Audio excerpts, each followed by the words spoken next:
key and pushed the door.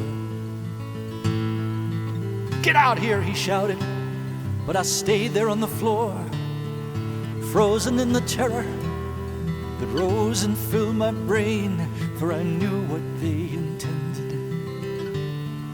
I could not face the pain. Then soldiers came into the cell, and they dragged me to the yard. They threw me down before a cross, brought the whip down hard. "Carry it," they shouted, as I struggled to my feet. I put my shoulder under it and dragged it to the street. I stumbled through a wall of screams as they drove me through the gate. It seemed that thousands lined the streets, their voices filled with hate, like a wolf pack in the night that moves in for the kill. They closed the gap and followed us as we started up the hill. And it seemed I'd barely reached the top when they grabbed me from behind. They threw the cross down under me and tied the ropes that bind the arms close to the beams as they nailed the feet and hands. And they raised the cross up in the air and dropped it in its stand.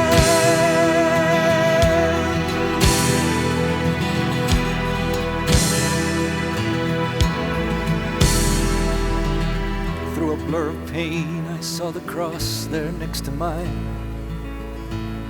There were people all around it, so I looked to read the sign. It was nailed there up above his head, so the world could see the news that the man who seemed so helpless there was the King of all the Jews. And the crowd that stood around his cross made jokes about his name. They shouted, laughed, and spat on him, so I joined in the game. I said, "Hey, if you're the king, why don't you get us down from here?" But the taunt just sounded hollow. It echoed in my ears. 'Cause he looked at me with eyes that seemed to reach into my heart. They shone a light on all my lies and tore my life apart. There was more that lay behind that gaze than simply blood and clay. But knowing was too much for me. I had to look away. But I chanced another look at him while he was looking down, where the soldiers who just crucified us drank there on the ground. And although he spoke them quietly, somehow his words came through. He said, "Father, please forgive them.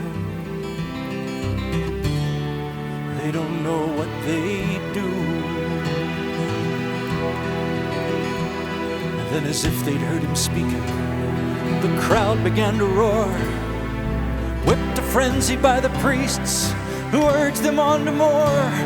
But the worse the accusations now, the plainer I could see the guilt, the accusers, not the one there next to me. But the man upon the other cross began to curse and swear, and his voice was filled with venom as he hurled it through the air. All the horror that was in him and had laid his life to waste came out in every syllable he flung in Jesus' face. And Jesus only looked at him, but something rose inside of me. In spite of all that watched us there, it couldn't be denied, because his righteousness and innocence were shining bright and strong. I just couldn't keep my silence. If that cursing still went on, I cried out, "Don't you fear the wrath of God? Even at the end, you'll curse us both into the pit. Is that what you intend?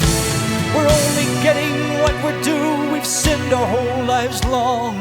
But don't you talk to him that way, 'cause he's done nothing wrong.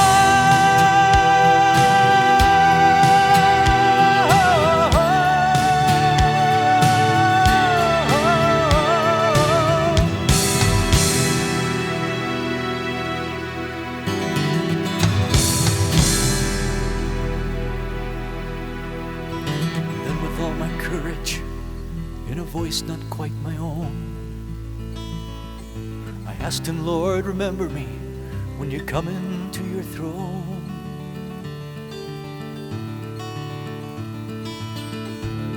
He answered me, and even then his love was undisguised. He said, before the sun has set today, you'll be with me in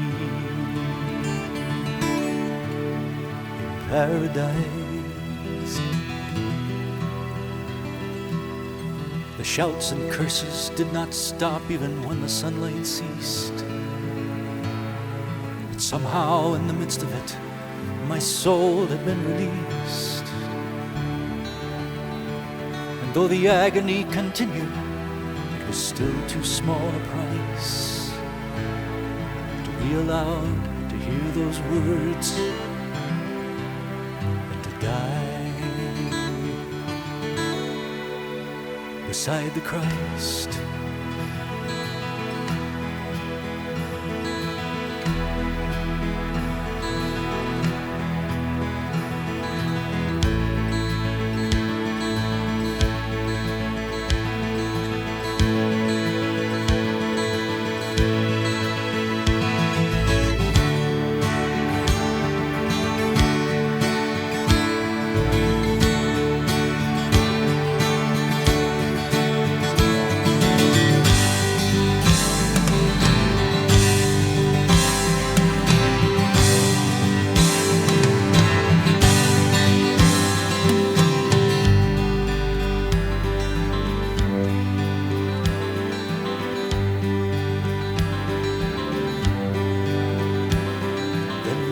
Changed to dawning, and I heard the sound of voices. The air was warm around me. I stood beside a stream, and Abraham was speaking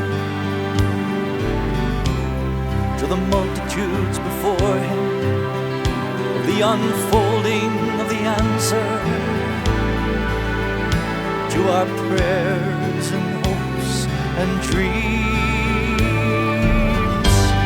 Then far across the chasm came a rumbling like the thunder, and the Prince of Peace came shining from his mouth, the power stream. And the walls and towers crumbled, and the gates of hell went under, as thousands sang the